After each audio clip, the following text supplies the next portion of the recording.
Hi, I'm Ashley Victoria Robinson. And I'm Jay Washington. And we're back to review Black Lightning Season 2, Episode 9, Book of Rebellion, Chapter 2, The Magi. And if you haven't seen this episode, you might want to come back later because there's gonna be spoilers. Jennifer and Khalil are still on the run, and new threats emerge. And it's picking up heavy. We start right with another dueling mom scene, which was something that we liked the last time we watched Black Lightning. I thought it was slightly hilarious that Nichelle was like, yes, Lynn, come in and rifle through my son's belongings. Just go all through his room. I don't care. Just do what you gotta do. I know what they were trying to set up narratively. I think they achieved it. I found that, like I said, slightly hilarious.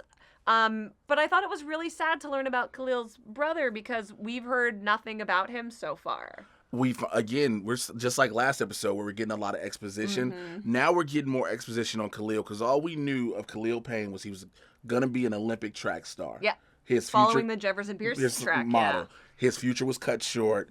Tobias gave him a deal, becomes Painkiller, still loves Jennifer. Yeah. And that was all we really knew. We didn't know that he had a brother who had flipped and started becoming part of the 100 and all of this. And it's like, oh, okay, that family's been going through one. Yeah. Do you think it makes him a more tragic figure? You do get sympathetic for him. Mm-hmm.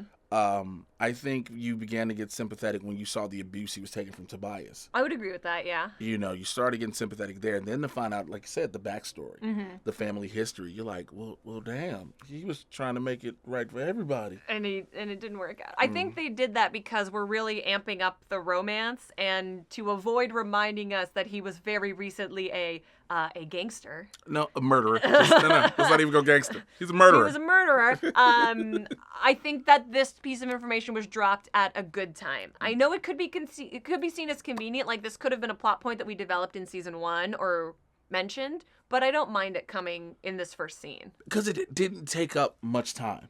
Yeah, we don't dwell on it. You don't dwell on it. So it's like where it came up, it's good, it works. Like other shows that have done that era with the dragon, you don't take a whole episode. But it came way late in the season. Yeah. It's just like, this is what it is. Here's an overview of his backstory and his family's. Now you see why things go the way they go. I even thought the scene with his dad toward the end of this episode was handled really well. And I appreciated that they did. We know he has a rough relationship with his dad, but they don't go out of their way to demonize that character in a way that they could. It could have been more heavy-handed with him. Yes, it could have. Lynn approaches him as a concerned parent, and he reciprocates in that same way. And you actually, I liked him. I felt bad for that After man. snatching up a shotgun, by the way. Yeah. Oh, that was when she picked up the gun, and I was like, no, Lynn, no, don't. But again, if this were an Arrowverse show, shall we say, which, by the way, we have no problem with some of the Arrowverse shows. We love them, but we can still be critical of the things that we Absolutely. love. Absolutely. It would have been more cliched, and she would have come out with the gun and had the gun on him and Drawn forced out- the answer yes. from him. And we saw it, right? We saw the convenient coat flip open and close to remind us that she had it, but I liked that it didn't escalate in that way. Yeah, and it was beautiful the way the father, he didn't start out, who are you? Why are you looking for my son? Blah, blah, blah. Yeah. He didn't do those things. He was a concerned parent as well, like you said. And so all that panned out, and it's working. Because we still have the story developing, so it's working. It's not like it just has worked. Yeah. It's working. And this episode in particular, this arc, I think, is a lot about the parents and their shifting relationships with their metahuman children or vigilante children, I guess, depending on how you want to look at it. We get the best gag of maybe all of Black Lightning history, except I love the baby where he hit the guy in the face. Where Jeff keeps trying to fly away with his lightning powers, and Gamby's like a father, literally like, no, you are going to sit here, you are going to think about what you did, young man, and you are not going to put yourself in any more danger. He pulls him out the air like 3 times, which, by the way, it's broad. First of all, Gamby's biggest concern is you don't have your suit. Yeah. Fair enough, right? Yeah, totally. It's broad damn daylight, though, and just like, Jeff, you just can't be... Jeff's gonna fly off in his khakis. He doesn't care. Yo, he was flying off in his dad suit. Do you get what I'm saying? There's a dad flying through the skies right now. And I get his emotion, I get Jefferson's emotion. Like, yo, my daughter's out here. I got to find her. He's like, you got to be smart about this. And so, but I still love how Gamby is like, listen, man, could you just calm the hell down? So I love that. That gag is great. It was great, too, because we spent and I don't know if we talked about it in our last review, I don't think so, but Anissa had this confrontation scene with Jefferson in their last scene where she was like, you pushed me away, you pushed Jennifer away. And so, like, we know that he's carrying a lot of guilt about how his relationships with his daughters are standing right now, which is why he's acting a little bit more reckless. And I appreciated it that we treated that with humor instead of making him like a sad guy. Right, and also it's a real thing that parents are known to do. I care about you so much, I'm going to try to contain you to keep you safe. Yeah. But the kids just break forth and they rebel. They push against that. And so I get it. I like what they're doing with it because you can see it in the emotions in Jefferson's face. You can see how it affects him. What did you think about the Khalil 2.0, who we got introduced to at the beginning of this episode and who we watched Tobias sort of mold throughout the course of this episode? Oh, you're talking about Todd Green, played by R.J. Seiler. I remember when they brought him in. When I heard they would cast him, I was like, let's see how this goes. And his story develops well. Yeah. You know, passed over for a major grant and calling out racism for what it is. And people will say, well, how's it racism? There's a black dude in the room. Exactly. Also, ironically, I mean, Tobias is one of the more racist characters on the show as well. The most racist character, which is... I didn't just say it. Jay backed me up. I did, because it's acknowledged. It's acknowledged in the previous episode by Cutter. Was like, I thought you don't work with black people. Yeah. She said it, so it's always been seen. But to see how Tobias lures him in, and it's like, look, I can just help make things better for you. He don't even go into the whole, I can force you and this. He's using the kid gloves right now. Yeah, he's like, look, I can make you have this. You want a life better? Here, have a seat. Who's the one for? They're for you. I love that where he's like, I would prefer to not be touched. He was like, you can get other ones if you prefer. If you want men, just prefer not to be touched. I need a gif of that and be like, that's my life. Like, just don't touch me. Just prefer not to be touched. Thank you. He develops it. I was reading back when he got cast, and he's gonna develop into something more, and they haven't even. You mean like a bad guy?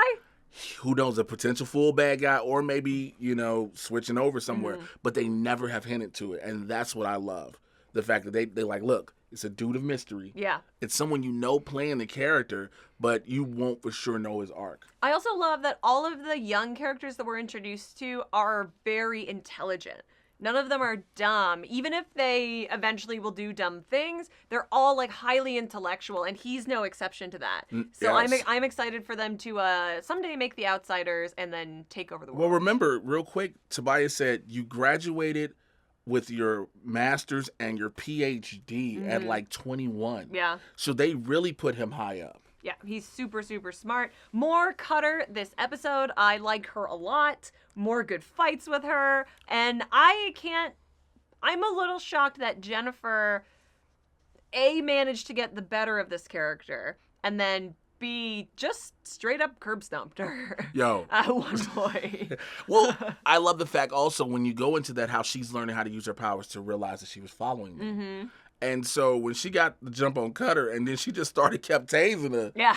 I was like, well, all right. Okay. Which is interesting because they do this sort of, she does the breadcrumbs thing with Cutter, and then they do the same idea in the Jeff and Issa Gamby storyline where they're able to track Jennifer's energy outputs with the goggles, which I loved him standing on top of the power lines to like surge back up because he doesn't have a battery with him.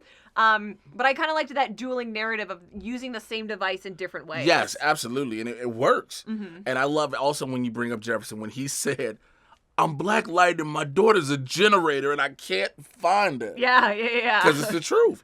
Like, I think what Gamby will start doing, because what we did with the buildings, starting to see the power surge, he's going to have her charge herself up to as full as they can possibly contain. Yeah. And I was like, okay, that's her. Yeah. She'll be, well, the cool thing about that, too, is now she'll never be able to be lost. So they could send, potentially, when she joins the team, let's be honest, or whatever that team is going to be, they can send her now into situations, and then if she flares up, they know what's going on. They'll be able to find her. There's also a lot of talk about electricity and mechanics and things that I don't understand in order to find her. They were like, there's so many watts in an outlet. And I was like, are there? I guess. Well, I love, we've been doing that a lot in this show. If you go back 2 episodes, the episode with Looker, when we started talking about theta waves, and they used actual, real scientific terminology.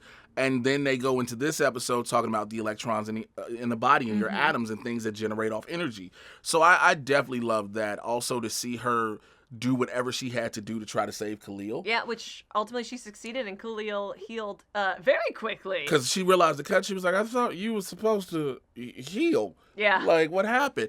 Also, her eluding her father and sister consistently. Because when Gamby looked at the security screen, it was like, see this time? Yeah, we're the exact same. Oh my God, we laughed so hard where it's them in the foreground and then like they rack the focus back to Jennifer. She's like, it was one of those things that was, and then Cutter comes around the corner when she crosses. Yes. It was very convenient for television and convenient for the genre, but not unfun to see. Also because they don't lean on it as this isn't a common piece of storytelling that we see in Black Lightning. It's common to sort of the superhero genre. Well, you got to, again, remember, this is a drama that involves superheroes. That's right. That's why it's so great. Can we also talk about, we like Cutter. We've said that consistently for 2 episodes. She's cool. Maybe she'll stick around. We get African-American Nightcrawler introduced here at the end of the episode. It's a black Nightcrawler, y'all. I want y'all to look for the struggle and the revolution. He's even got like a big coat, like Kurt always has that big coat, and got a little fro, got a beard. Fam is killing people in a bar teleporting, and then he shoots people teleporting. This man is a winner. I can't see what his next mission is because he does say it's something in Freeland. Yeah, because all the iconography in the bar is like, don't mess with Texas. And we finally got the confirmation that Freeland's in Georgia. Yes. 20 plus episodes later, they shoot in Georgia. I mean, even though we know Atlanta light, let's call it what it is. But like Jay likes to say. But it's great to see that. And one thing also we saw before Black Nightcrawler, I'm going to keep calling dude Black Nightcrawler until they give me a name. So you give me a name, he is Black Nightcrawler. IMDb didn't update the characters yet. I'm trying to figure out a way to make Black Nightcrawler work. Jennifer and Khalil finally say I love you to each other. Yeah. And because they're 18, they don't know what love is. I think they do. No offense to our 18-year-olds. No. When you almost die, you fall in love. You fall in love. I love the hell out of you. Can you have my electric babies? You know, something like that. Oh my God, if they get married, I'm gonna die. If they do it this season, I'm like, y'all just gonna do this real quick. They're just gonna go to Vegas. I want to see them drive to Vegas. From Georgia? How many hours is that? That's Somebody tell me in the comments. 21, 23 hours. But to see, because like Jennifer actually looked at him, and she'll always say how she likes him, she's there, but she had never said, I love you. No, they really earned it. They earned this. Really it wasn't a forced, I love you. It was like, no. And then Khalil said, I love you too. Yeah, it's no Olicity. I like to throw shade at a different Arrowverse show every episode. But it's just great. Everything is again, from the episode we saw before the break to the somewhat of a payoff that still isn't a full payoff. We got one more episode in this arc. And you got one more. So again, goes back to what I said last year. You get a part of an arc, hold it there. Another part of an arc, hold it there. Come back to the first arc, hold it again. Start another arc, and it all keeps going. It jumps in and out until it all meets, and it's not a cluster. Yeah. Oh, please. Lamont, please. Tell us it's going to end well. Hey, man, if this don't end well, I know you're watching this. I'm calling your phone immediately. Hang on. Let me just... All right, Jay, on a scale of 1 to 5 lightning bolts, how are we going to rate the Book of Rebellion Part 2? I have to go high on it solely for the fact, I know I've been getting every episode of 5. Here's the reason why I give it this one. We are seeing more of Jennifer use her powers in a way she can control them, and it works. She's actually got a handle on things. To see her talk to herself as well as talk to Perina to understand how she should fully be able to use and do more things with her abilities. The introduction to Todd Green was amazing. Black Nightcrawler. Blightcrawler? I was trying to think in my head earlier. I was like, it's not going to work. But you have all these different elements. The greatest gag with Gamby pulling Jefferson out the air. But to watch the emotion in Jefferson, the emotion in Lynn, Anissa trying to be the one that's level-headed, and dealing with all this. All those things work so well together as usual. And I credit the writing staff all the time for that because that is not an easy task. to make different things happen, and it doesn't just hit you so much in the face all the way over. So 5 out of 5 lightning bolts. I am going to agree with your 5 out of 5, per usual. The second part of these mini arcs have consistently been my favorite. The second part of the last mini arc was Gamby as the Nick Fury car, which was really, really cool. I think it's given us a lot of payoff already, and I can't wait to see how it's going to work into the larger narrative in the next episode.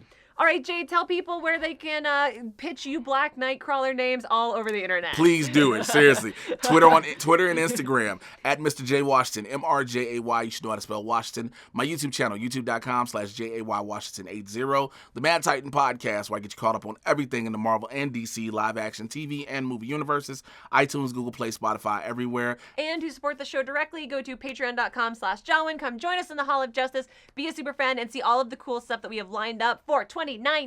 Jay and I will be back to talk more Black Lightning with you